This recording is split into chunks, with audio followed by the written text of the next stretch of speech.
अब इधर फिल्म धुरंधर को लेकर सियासी घमासान भी तेज हो गया है। समाजवादी पार्टी के नेता अबू आजमी ने फिल्म में अतीक अहमद के किरदार को लेकर गंभीर प्रश्न उठाए हैं। अबू आजमी का कहना है कि फिल्म में मुसलमानों की गलत छवि पेश की गई है और अतीक अहमद को लेकर जो दिखाया गया है वो पूरी तरह सच नहीं है। इतना ही नहीं, आईएसआई कनेक्शन को लेकर दिए गए उनके बयान ने विवाद को और ज्यादा हवा दे दी है। इस समय हमारे साथ समाजवादी पार्टी के सीनियर नेता अबू आजमी जी हैं, उनसे बात करते हैं। सर, एक पिक्चर रिलीज हुई है धुरंधर, बहुत चर्चा हो रही है उसकी। आपने दो पिक्चर देखी है पहली बार? नहीं, मैंने नहीं देखी फिल्म। तो चर्चा बहुत हो रही है कि उसमें हिंदुस्तान के दुश्मनों को दिखाया गया है बहुत जोर शोर से। हिंदुस्तान के दुश्मनों की लिस्ट मेरे पास बहुत है, जो मुसलमान नहीं है वो भी दिखा दो उसके अंदर। वो क्यों नहीं दिखाते हो? इस तरह की चीजें दिखा करके सिर्फ मुसलमानों के कंधों पर चढ़कर आपको राजनीति करना है, सिर्फ नफरत बांट रहे हैं आप। मुसलमानों ने इस मुल्क के लिए जो वफादारी की वो दिखा दो।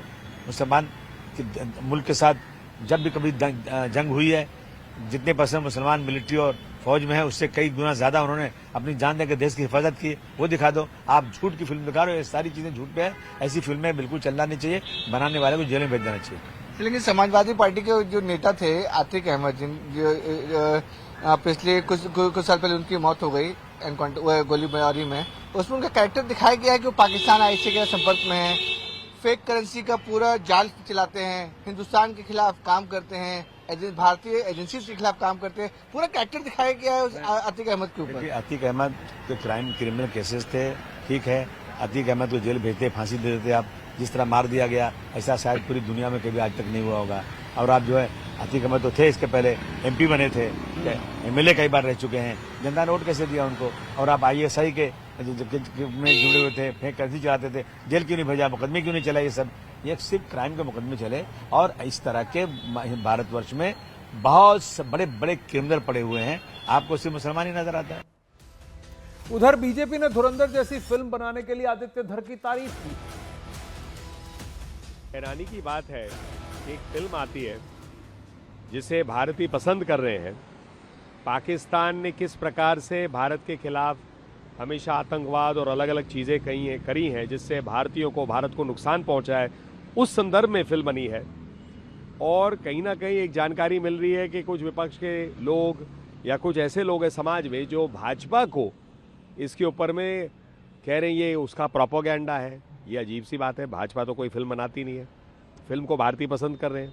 जो सत्य है एक रूप से उसकी एक काल्पनिक कहानी उन्होंने बनाई है और दिखा रहे हैं। और रही बात देश हित में कोई चीज़ आए, जनता उसे पसंद करे, यदि कोई उनको पसंद नहीं आए तो वो पिक्चर को ना देखे। टू फिल्म जो है उसके जो डायरेक्टर हैं, प्रोड्यूसर हैं, कलाकार हैं, उनको सबसे पहले शुभकामना, बधाई। हिट हो गया। जो फिल्म प्रदर्शित किया गया धुरंधर 2 के माध्यम से हकीकत था, उसको दिखा दिया, लोगों को बताया कि देश के अंदर रहने वाले कौन कौन लोग हैं जो बाघ का खाल पहन करके अपने आप को शेर समझते हैं। अब इधर फिल्म में पाकिस्तान के राजनेता का रोल निभाने वाले राकेश बेदी का मानना है कि उन्होंने आउट ऑफ द बॉक्स जाकर फिल्म में काम किया है, जिसे लोग पसंद कर रहे हैं। ये तो कभी सोचा नहीं था कि इतना क्रेज हो जाएगा। ये तो कोई भी नहीं कह सकता आपने किसी भी प्रोडक्ट के बारे में। लेकिन ये इतना जरूर था कि एक एक्स्ट्राऑर्डिनरी चीज बनाई जा रही है और जो आउट ऑफ द वर्ल्ड है, आउट ऑफ द बॉक्स है।